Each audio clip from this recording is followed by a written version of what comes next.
नारे रिसालत मसलके आला हजरत उलमाए अहले सुन्नत हजरत अल्लामा मुफ्ती हम्माद साहिब क़िबला सुभान अल्लाह जिंदाबाद। साहिब बड़े बड़े गए खाली हाथ थे। बड़े बड़े बादशाह सिकंदर ने कहा था जब मेरी मौत आ जाए मेरे दोनों हाथ कफन के बाहर निकाल दे। सिकंदर कहा कि जब मेरी मौत आ जाए तो मेरे दोनों हाथ बाहर निकाल देना। लोगों ने कहा सर जनाब मोहतरम ये तो उसूल के खिलाफ है, आप हाथ क्यों निकलवा रहे हैं बाहर? कहने लगे ताकि दुनिया को ये पता चल जाए दुनिया में बादशाहत करने वाला सिकंदर, दुनिया पे राज करने वाला सिकंदर जब माँ के पेट से दुनिया में आया था तब भी खाली हाथ था, और जब दुनिया से गया था तब भी खाली हाथ था। कुछ तो तैयारी कर ले हम। हराम लुक्मों से बचो।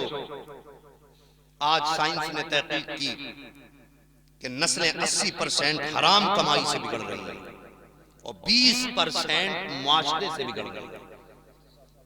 मुझे एक बात बताओ, अब मैं अक्सर खेत वाले लोग हैं, अगर हम खेत में गलत इलाज के लिए गलत दवा डाल दें तो फसल खराब होती है क्या आबाद होती है? गलत दवा डालने से फसल खराब होती है, हराम रोजी खिलाने से नस्ल खराब होती है। ये याद रखना। आज अगर हमारे हाथ रोजी ना लगे, जायज की ना मिले, तो हम में से कुछ लोग ऐसे हैं जो हराम हलाल की तमीज नहीं करते। रब को भूल करके हम अपने जराए पे कूद पड़ते हैं। कोई ब्याज पे उतर आया, कोई सूद पे उतर आया, कोई जुए पे उतर आया। क्यों बच्चे पालने हैं? नहीं बंदे, तूने रब की चौखट को नहीं पहचाना है। अगर गुर्बत तेरे घर आई थी तो अल्लाह का दरवाजा तो खुला था।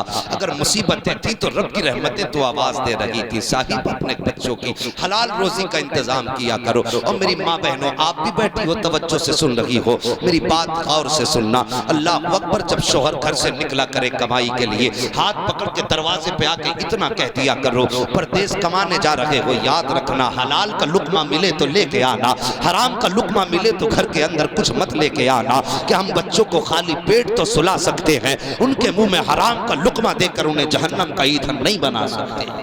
बहुत अच्छी बात है, ये तुम्हारी भी जिम्मेदारी बनती है। लेकिन हमारे घरों के हालात ये हैं, बीवी कहती है नहीं मुझे सूट 2800 का चाहिए, तू कहीं से भी लेके आ। अगर शोहर हराम काम की तरफ हाथ बढ़ाता है, उसकी जिम्मेदार औरत भी होती है। तुम कितनी भी पारसा बन जाओ, मैं कितना बड़ा वली बन जाऊं, लेकिन कायनात में कोई सैयदा फातिमा से ज्यादा पारसा नहीं है। हजरत अली से ज्यादा कोई दयानतदार नहीं हो सकता।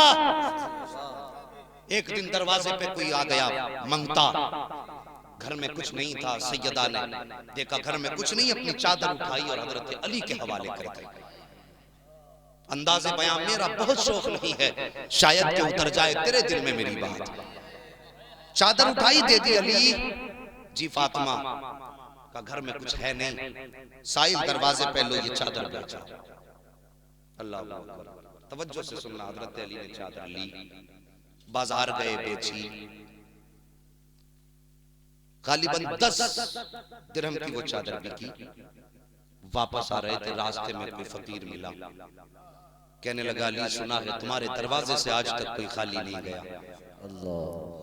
मेरे बच्चे भूखे हैं, कुछ दे दो। तो जितने पैसे हजरत अली की जेब में चादर के थे सारे निकाल करके साहिल के हवाले कर दिए। कितने थे? 10 दिरहम उठा करके साहिल के हवाले कर दिए। आज मैं हूं तो सोचूंगा यार इसे दे दिए, मेरे बच्चे क्या खाएंगे। लेकिन वो थे जो जानते थे वो मैं तवक्कल अल्लाह फहुवा हस्बु, जो अल्लाह पे भरोसा करता अल्लाह उसके लिए काफी होता है। तवज्जो है, थके तो नहीं है अभी आप? अगर थके नहीं है तो एक बार मैं भी कह दूं, बोल दो सुभान अल्लाह। सुभान अल्लाह, अल्लाह सलामत रखे। जी मैं इनकी बराबरी तो नहीं कर सकता, ये नतीबे अहले सुन्नत हैं तो इनका काम ही है सोए हुए को जगाना। ठीक है, जरा मोहब्बत से कहते हैं या रसूल अल्लाह। हजरत अली ने वो चादर बेची, फकीर को सारा पैसा दिया, आगे बढ़े, तिजारत की ना अल्लाह से। अल्लाह अकबर फरमाता है 1-2 बदले में 10 दूंगा। सबक याद रखना, 1-2 बदले में 10 दूंगा। हजरत अली ने 10 दिरहम दिए, वापस पलटने लगे। रास्ते में देखा आपने, अल्लाह अकबर, एक शख्स हाथ में ऊँटनी की नकेल पकड़े हुए है। कहता अली से खरीदोगे? कहा कितने की? कहा 10 दिरहम की। कहा 10 दिरहम की? कहा हाँ। कहा आप फरमाते हैं मुझ पे पैसे नहीं है। वो उसने कहा लो उधार ले लो, जब ये बिक जाए तब मुझे पैसे दे देना। अल्लाह अकबर। हजरत अली ने वो ऊँटनी खरीदी, आगे बढ़े। थोड़ी आगे गए थे, खरीदार खड़ा था। उसने कहा ली ऊँटनी बेचते हो? कहा हाँ। कहा कितने की? कहा तुम बताओ कितने की लोगे? उसने कहा 120 दिरहम की। अल्लाह अकबर। 120 दिरहम में सौदा हुआ है या 110 दिरहम में सौदा हुआ? आपने वो ऊँटनी बेची और बेचने के बाद 10 दिरहम उसमें से लिए और खरीद बेचने वाले के हवाले कर दिए। अब कितने बचे हजरत अली पे? 100 दिरहम बचे। 110 की बिकी थी। आए हैं घर के अंदर, सैयदा दरवाजे पे खड़े होकर इस्तकबाल करती हैं। हजरत अली ने जेब से 100 दिरहम निकाले और सैयदा की गोद में जब डाले थे, अल्लाह अकबर, बीवी थी, खुश हो जाना चाहिए था। मेरे सरदार बड़ा पैसा लेकर के आए हो, लेकिन आपने जैसी अपने दामन के अंदर 100 दिरहम देखे हैं, फौरन हजरत अली का चेहरा देख के कहते हैं अली मेरे सरताज, मेरे शोहर, तुम पारसा हो, मैं जानती हो, तुम चोरी भी नहीं कर सकते हो, तुम झूठ भी नहीं बोल सकते हो, लेकिन अली जरा एक राज बता दो, बात समझ में नहीं आ रही है। फातिमा कौन सी बात है? कि मैंने जो चादर तुम्हें दी थी उसकी कीमत तो इतनी नहीं थी जितने तुम पैसे लेकर के आए हो। ए अली बताओ तो सही कहां से लाए हो? अल्लाह अकबर, ये नबी की बेटी है। किससे पूछ रही है? उससे पूछ रही है जिसको खुदा ने वलियों का सरदार बनाया है। सैयदुल औलिया से पूछ रही है कि बताओ तो अली ये लाए कहां से हो? हजरत अली कहते हैं फातिमा परेशान ना हो, मैंने अपने रब से तिजारत की थी। कहा कैसे तिजारत? आप फरमाते हैं आपकी चादर 10 दिरहम में बिकी थी, मैंने 10 के 10 अल्लाह के नाम पे दे दिए। रब फरमाता है 1 दोगे 10 दूंगा, मैंने 10 दिए थे, अल्लाह ने बदले में 100 अता फरमा दिया। सुभान अल्लाह, सुभान अल्लाह,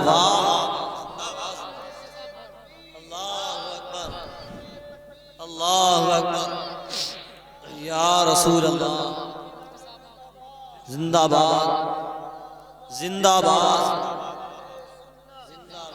साहिब मरने की तैयारियां कर लो, एक दिन ऐसा होगा हम कब्र में होंगे और ऐसे हमारे नाम की महफिल सजी होगी। कोई कहेगा बड़ा अच्छा था, कोई कहेगा बड़ा बुरा था। कम से कम ऐसे होके मरना कोई ये ना कह सके अच्छा हुआ दुनिया छोड़ के गया। ऐसे होके मत मर जाना कि तुम्हारे बाद कोई ये कहे कि सुकून मिला उसके मरने से, जान तो छूटी। अगर ऐसा हो गया तो फिर सोच लेना कब्र में भी खैर नहीं है, हश्र में भी खैर नहीं। आखिरत की तैयारियां करो जवानों, बुजुर्गों, माँ बहनों। मैंने कहा था हलाल की तरफ बढ़ो, हराम से बचते रहो, हराम से बचते रहो। आओ एक बात याद आ गई, बड़ी तवज्जो से इस बात को सुनना। एक बड़ा गरीब आदमी था, घर में फाके कई दिन से, कभी मिल जाता कभी खा लेते, कभी नहीं मिलता कभी फाके, ऐसे जिंदगी गुजरती रही। एक मर्तबा ऐसा हुआ 2 दिन गुजर गए, बच्चों को कुछ खाना ना मिला। बीवी कहने लगी मेरे सरताज, मेरे शोहर, अब बच्चों की भूख देखी नहीं जाती, जाओ कोई हिला करो, कोई तलाश करो, कहीं से रोजी ढूंढ के लाओ। तवज्जो है भाई, थके तो नहीं बैठे? हाँ कि जाओ कुछ रोजी ढूंढ के लाओ। शोहर ने कहा ठीक है, फजर की नमाज पढ़ी और शोहर ने कहा लाओ थैला दो, मजदूरी हो गई तो राशन लेके आओ। एक बात याद आ गई, जवानों एक बात कहती कड़वी है, सभी से ताल्लुक रखती है, ये बातें करने के हैं, बस मोहब्बत से जरा सुन लो भाई, बोल दो जरा सुभान अल्लाह। मेरी बात तवज्जो से सुनना, बात सभी से ताल्लुक रखती है। मजदूर वो बूढ़ा कहने लगा कोई थैला दे दो, शाम को मजदूरी हो गई तो बच्चों के लिए राशन लाओ। आज हम जमींदार लोग गरीब लोगों से खेतों में मजदूरी कराते हैं और मजदूरी कराते फिर उसको 10-10 दिन तक पालते हैं कि आज हिसाब नहीं हुआ, आज दूध का पैसा नहीं मिला, जमीन का पैसा नहीं मिला, आज मील का पैसा नहीं मिला, आज बैंक बंद थी और तुमने 8 दिन टाल दिया। तुम्हें मालूम है ये भी तो हो सकता है जब वो सुबह घर से आया हो, बच्चों से कह के आया हो शाम को आऊंगा तो राशन लेके आऊंगा, तूने तो इतना कह के बिस्तर पे लेट गया, आज नहीं कल मिलेगा। लेकिन क्या तूने उस घर के अंदर झांक के देखा? क्या मालूम बच्चे दस्तरखान बिछाए बैठे हो, क्या मालूम बीवी ने अपने बर्तन समेट के रखे हैं, शोहर आएगा तो आटा लाएगा, और तूने तो जरा सी देर में ये कह के टाल दिया कि पैसा नहीं मिला। मेरे नबी फरमाते हैं कि मजदूर की मजदूरी उसका पसीना सूखने से पहले दे। सुभान अल्लाह, खुदारा रहम करो गरीबों पर, किसी से मजदूरी कराओ तो उसके हालात को भी जान लिया करो, वरना साहिब कोई मजबूरी ही होती है जो 60 साल की उम्र में बंदा मंडी में आके बिका करता है। कोई बाल सफेद होने के बाद अपनी खुशी से बोझ सर पे नहीं रखता, या तो बच्चों की भीख उसे घर में बैठने नहीं देती, या फिर बेटियों की जवानियां उसे चैन से घर में नहीं रहने देती। कोई तो मजबूरी है जिसने लाके आज चौराहे पे खड़ा कर दिया। खुदारा मेहरबानी किया करो, किसी का पैसा रोक के न बैठा करो। अगर तेरे दरवाजे पे मजदूरी करने आया है तो पसीना माथे पे देख, जेब में हाथ डाल और निकाल के ये सोच ले, मेरे मुस्तफा ने कहा है कि मजदूर का पैसा मजदूरी के पसीना सूखने से पहले दे दो। खुदा की कसम, जब तू जेब से पैसा मुस्तफा का फरमान समझ के निकालेगा तो इधर गरीब का कलेजा ठंडा हो जाएगा, उधर मुस्तफा जाने रहमत की तरफ से तेरे लिए रहमतें उतरना। हमने तो सागिर जन्नत को समझा ही नहीं। अभी कोई कहते फला बाजार को चला जा, नंगे पैर जाना, चादर चढ़ाने, जन्नत तेरी हो जाएगी। 38 किलोमीटर चला जाएगा पैदल, मर जाएगा। जन्नत मेरे नबी ने तो घर के दरवाजों में रखी है। इसके लिए कोई 38 या 40 किलोमीटर जाने की जरूरत नहीं है। गरीबों का दिल खुश कर दो, खुदा की कसम खुदा की रहमतें मुस्कुराने लगेंगे। हाँ हाँ, तो मेहरबानी किया करो, मजदूर आए तो उसकी मजदूरी जल्दी दिया करो। इतनी बात समझ में आ गई?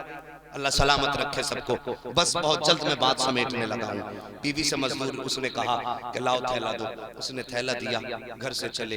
बीवी ने खुदा हाफिज कहा, आया मंडी में। मैं अक्सर आपने देखा होगा मुरादाबाद में भी मंडी को जो मजदूर लोग खड़े होते हैं ना, ऐसे जाके मजदूरों की लाइन में खड़ा हो गया, लेकिन बाल सफेद थे, अदरानी उम्र से ज्यादा था। जो भी आता जवान का हाथ पकड़ता लेके चल देता, जो भी आता ताकतवर का हाथ पकड़ के चल देता।